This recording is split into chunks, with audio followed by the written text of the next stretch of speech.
ಕೇವಲ 2 ಪದಾರ್ಥದಿಂದ ಮಾಡಿರೋ ಈ ಬೋಂಡ ಎಷ್ಟು ಕ್ರಿಸ್ಪಿಯಾಗಿರುತ್ತೆ ಅಂದರೆ ನೀವೇ ಕೇಳಿಸ್ಕೊಳ್ಳುವಂತೆ ಬನ್ನಿ. ಎಷ್ಟು ಕ್ರಿಸ್ಪಿಯಾಗಿ ಗರಿಗರಿಯಾಗಿದೆ. ಯಾವ ರೀತಿ ಮಾಡೋದು ಅಂತ ಸ್ಟೆಪ್ ಬೈ ಸ್ಟೆಪ್ ನಾನು ನಿಮ್ಮ ಜೊತೆ ಶೇರ್ ಮಾಡ್ತಾ ಇದ್ದೀನಿ. ಒಂದ್ಸಲ ಕ್ಲೋಸಪ್ ವ್ಯೂ ನೋಡ್ಕೊಂಡು ಬಂದ್ಬಿಡಿ ಯಾವ ರೀತಿ ಇದೆ ಈ ಗರಿಗರಿ ಬೋಂಡ ಅಂತ. ಗಣೇಶ ಗೌರಿ ಹಬ್ಬಕ್ಕೆ ಈ ಸಲ ಡೆಫಿನೆಟಾಗಿ ನೀವು ಟ್ರೈ ಮಾಡಬೇಕು, ಓಕೆನಾ? ಅದಕ್ಕೆ ಮುಂಚೆನೇ ಒಂದ್ಸಲ ಟ್ರೈ ಮಾಡಿ. ಒಂದ್ಸಲ ಕ್ಲೋಸಪ್ ವ್ಯೂ ನೋಡಿ. ಅದು ಇದಕ್ಕೆ ಅವಲಕ್ಕಿ ಹಾಕಿ ಮಾಡಿದ್ದೀನಿ. ಒಂದ್ಸಲ ಇದು ಸೌಂಡ್ ಕೇಳಿಸ್ಕೊಂಬಂದಿದ್ದೀನಿ ಎಷ್ಟು ಗರಿಗರಿಯಾಗಿದೆ ಅಂತ.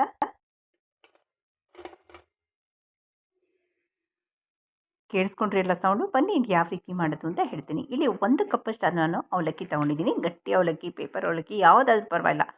ಅದು ಕ್ಲೀನ್ ಇದ್ದರೆ ಸಾಕು. ಅದನ್ನು ತರ್ತರಿಯಾಗಿ ಪೌಡ್ರ್ ಮಾಡ್ಕೊಳ್ತೀನಿ. ಫೈನ್ ಪೌಡ್ರು ಏನು ನೆಸಿಟಿ ಇಲ್ಲ. ಇದಕ್ಕೆ ಒಂದೇ ಒಂದು ಚಮಚ ಎಣ್ಣೆ ಹಾಕ್ಕೊಂಡು ಸಾಸಿವೆ, ಜೀರಿಗೆ, ಒಗ್ಗರಣೆ ಕೊಟ್ಕೊಳ್ತಿದ್ದೀನಿ, ಓಕೆನಾ?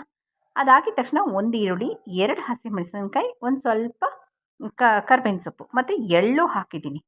ಜೀರಿಗೆ ಅಥವಾ ಎಳ್ಳು ಯಾವ್ದು ಬೇಕಾದರೂ ಹಾಕ್ಕೊಳ್ಬೋದು. 2 ಸಹ ಹಾಕ್ಕೊಳ್ಬೋದು. ರುಚಿಗೆ ತಕ್ಕಷ್ಟು ಉಪ್ಪು ಹಾಕಿ ಸ್ವಲ್ಪ ಅದನ್ನು ಫ್ರೈ ಮಾಡ್ಕೊಳ್ಳೋಣ. ಈರುಳ್ಳಿ, ಹಸಿಮೆಣಸಿನ್ಕಾಯಿ, ಕರ್ಬೇವಿನ ಸೊಪ್ಪು. ಮಕ್ಕಳು ತಿನ್ನಾಗಿದ್ದರೆ ಹಸಿಮೆಣಸಿನ್ಕಾಯಿ ಸ್ಕಿಪ್ ಮಾಡಿಬಿಟ್ಟು ಅಚ್ಕಾರದ ಪುಡಿ ಇನ್ಕ್ಲೂಡ್ ಮಾಡ್ಕೊಳ್ಳಿ, ಓಕೆನಾ ಫ್ರೆಂಡ್ಸ್? ತುಂಬ ಸಿಂಪಲ್ಲು. ಇದಕ್ಕೆ ನಾನು 2 ಆಲೂಗೆಡ್ಡೆ ತೊಗೊಂಡಿದ್ದೀನಿ. ದೊಡ್ಡದಾದರೆ 1 ಆಲೂಗೆಡ್ಡೆಯಲ್ಲಿ, ಚಿಕ್ಕದಾದರೆ 2 ಆಲೂಗೆಡ್ಡೆನ ತುರಿದು ನೀರಲ್ಲಿ ಹಾಕಿಟ್ಕೊಂಡಿದ್ದೀನಿ. ಯಾಕಂದರೆ ಅದು ಹೊರಗಡೆ ಇಟ್ಟರೆ ಅದು ಕಪ್ಪಾಗೋಗುತ್ತೆ, ಕಲರ್ ಚೇಂಜ್ ಆಗುತ್ತೆ. ನೀರಲ್ಲಿ ಹಾಕಿಟ್ರೆ ಅದು ಸ್ವಲ್ಪ ಕಲರ್ ಹಾಗೆ ಉಳ್ಕೊಳ್ಳುತ್ತೆ, ಯೆಲ್ಲೋ ಕಲರ್ ಅಂತ ಅಷ್ಟೇ. ಅವಲಕ್ಕಿನ ತುಂಬ ಸಿಂಪಲ್ಲು. 5ರಿಂದ 10 ನಿಮಿಷದಲ್ಲಿ ಗರಿಗರಿಯಾಗಿರೋ ಬೋಂಡ ರೆಡಿ ಆಗುತ್ತೆ ನೋಡಿ.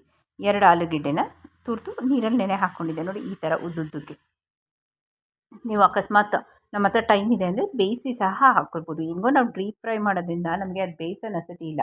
ತರ್ತರಿಯಾಗಿದ್ದರೆ ಅದು ಬೇಗ ಬೇಯುತ್ತೆ ಅವಲಕ್ಕಿ ಜೊತೆ ಬೈಂಡ್ ಮಾಡಬೇಕಾದ್ರೆ. ಇದಕ್ಕೆ ನಾನು ರವೆ ಆಗಲಿ, ಅಕ್ಕಿ ಹಿಟ್ಟಾಗಲಿ, ಕಡಲೆ ಹಿಟ್ಟಾಗಲಿ, ಮೈದಾ ಆಗಲಿ ಏನೂ ಉಪಯೋಗಿಸ್ತಿಲ್ಲ. ಸೊ ಇದಕ್ಕೆ ನಾನು 1 ಕಪ್ ಅವಲಕ್ಕಿ ತೊಗೊಂಡಿರೋದ್ರಿಂದ 1.5 ಕಪ್ಪಷ್ಟು ನಾನು ನೀರು ತೊಗೊಳ್ತಾ ಇದ್ದೀನಿ. ಬಿಸಿ ನೀರು ಹಾಕಿದ್ರೆ ಇನ್ನೂ ಬೇಗ ಆಗುತ್ತೆ ಕೆಲಸ. ಸೊ ರುಚಿಗೆ ತಕ್ಕಷ್ಟು ಉಪ್ಪು ನೋಡ್ಕೊಳ್ಳಿ. ನಾನು ಒಂದೇ ಸಲ ಉಪ್ಪು ಹಾಕಿದ್ದೀನಿ. ಬಿಗಿನರ್ಸ್ ಆಗಿದ್ದರೆ ಸ್ಟೆಪ್ ಬೈ ಸ್ಟೆಪ್ ಉಪ್ಪು ಹಾಕ್ಕೊಳ್ಳಿ, ಓಕೆನಾ? ಸ್ವಲ್ಪ ಕೊತ್ತಂಬರಿ ಸೊಪ್ಪು ಹಾಕ್ಕೊಳ್ತಾ ಇದ್ದೀನಿ. ಹೆಂಗೋ ಕರ್ಬೇವಿನ ಸೊಪ್ಪು ಹಾಕಿದ್ದೆ ನಾನು. ಕ್ಯಾರೆಟ್ ಹಾಕ್ಬೋದು ಅಂದರೆ ಕ್ಯಾರೆಟು, ಕ್ಯಾಬೇಜ್ ಯಾವುದೂ ಇನ್ಕ್ಲೂಡ್ ಮಾಡಬೇಡಿ. ಆಲೂಗೆಡ್ಡೆ ಸಾಕು, ಅದು ಒಳ್ಳೆಯ ಬೈಂಡಿಂಗ್ ಕೊಡುತ್ತೆ ನಿಮಗೆ. ಈಗ ತರ್ತರೆಯಾಗಿ ಮಿಕ್ಸಿ ಮಾಡ್ಕೊಂಡಿರೋ ಅವಲಕ್ಕಿನ ಹಾಕ್ಕೊಳ್ತಾ ಇದ್ದೀನಿ. ಗಟ್ಟಿ ಅವಲಕ್ಕಿ ಆದರೂ ಪರವಾಗಿಲ್ಲ, ತೆಳು ಅವಲಕ್ಕಿ ಆದರೂ ಪರವಾಗಿಲ್ಲ. ಒಂದಕ್ಕೊಂದು ಚೆನ್ನಾಗಿ ಬೆರೆಸ್ಕೊಳ್ಳೋಣ. ಇಲ್ಲಿ ನಮಗೆ ಉಪ್ಪಿಟ್ಟಿನ ಕನ್ಸಿಸ್ಟೆನ್ಸಿ ಬರುತ್ತೆ, ಅಲ್ಲಿವರೆಗೂ ಚೆನ್ನಾಗಿ ಬೆರೆಸ್ಕೊಳ್ಳೋಣ, ಓಕೆನಾ?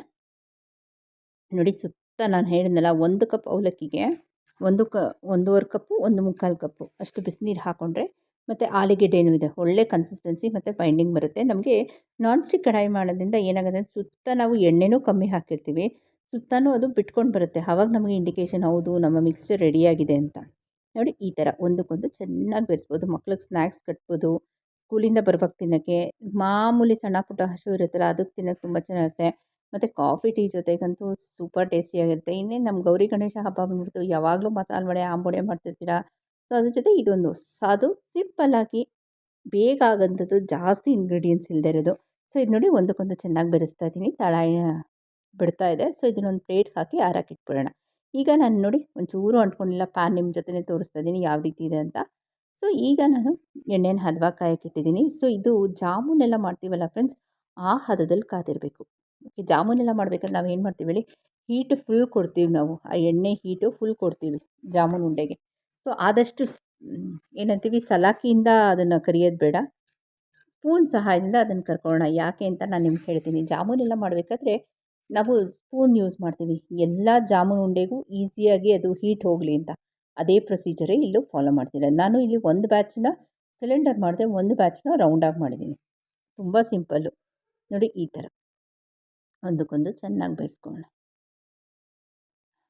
ಎಣ್ಣೆ ಹದವಾಗಿ ಕಾದಿರಬೇಕು. ಹೊಂಬಣ್ಣಕ್ಕೆ ಬಂದಿದ ತಕ್ಷಣ ತಕ್ಕೊಂಬಿಡೋಣ. ನಾವಿಲ್ಲೆಲ್ಲೂ ಕಡಲೆ ಹಿಟ್ಟು ಹಾಕಿಲ್ಲ, ಸೋಡಾ ಹಾಕಿಲ್ಲ. ತುಂಬ ಸಿಂಪಲ್ಲು, ಬೇಗ ಆಗುತ್ತೆ, ಹೆಲ್ದಿ ರೆಸಿಪಿನೂ. ಅವಲಕ್ಕಿ ಆರೋಗ್ಯಕ್ಕೆ ತುಂಬ ಒಳ್ಳೆಯದು. ಆಲೂಗೆಡ್ಡೆ ಬೇಕಾದರೆ ಹಾಕ್ಕೊಳ್ಬೋದು, ಇಲ್ಲ ಸ್ಕಿಪ್ ಮಾಡ್ಕೊಳ್ಬೋದು. ಸೊ ಈ ಥರ ನೋಡಿ, ಹೊಂಬಣ್ಣಕ್ಕೆ ಬಂದಿದ ತಕ್ಷಣ ಅದನ್ನು ಪ್ಲೇಟ್ಗೆ ಹಾಕೋಣ. ಹೊಸಬ್ರು ಯಾರಾದರೂ ಫಸ್ಟ್ ಟೈಮ್ ನನ್ನ ಚಾನಲ್ನ ವಿಸಿಟ್ ಮಾಡಿದರೆ ದಯವಿಟ್ಟು ಆಲ್ ಅಂತ ಸಬ್ಸ್ಕ್ರಿಪ್ಷನ್ ಬೆಲ್ ಬಟನ್ ಒತ್ತಿ ಅಂತ ಹೇಳ್ದೆ, ಇವತ್ತಿನ ರೆಸಿಪಿ ನಿಮ್ಗೆ ಏನು ಅನಿಸ್ತು? Time saving recipe. ಬಾಯಿ ಚಪ್ಪರಿಸ್ಕೊಂಡು ತಿನ್ಬೋದು. ಟೊಮೆಟೊ ಸಾಸ್ ಏನೂ ಬೇಕಿಲ್ಲ, ಚಟ್ನಿ ಸಹ ಬೇಡ, ಹಾಗೆ ತಿನ್ನೋದು ತುಂಬ ಚೆನ್ನಾಗಿದೆ ಅಂತ ಹೇಳ್ತಾ ನಾನು ಹೇಮಾ ಹೋಗಲ್ಲ. ನಾಳೆ ಇನ್ನೊಂದು ಒಳ್ಳೆ ರೆಸಿಪಿ ಜೊತೆ ನಿಮ್ಮನ್ನ ಡೆಫಿನೆಟಾಗಿ ಮೀಟ್ ಮಾಡ್ತೀನಿ. ನನ್ನ ವೀಡಿಯೋಸ್ಗೆ ದಯವಿಟ್ಟು ಕಮೆಂಟ್ ಮಾಡಿ ಪ್ಲೀಸ್. ಕಾಯ್ತಾ ಇರ್ತೀನಿ. Thank you.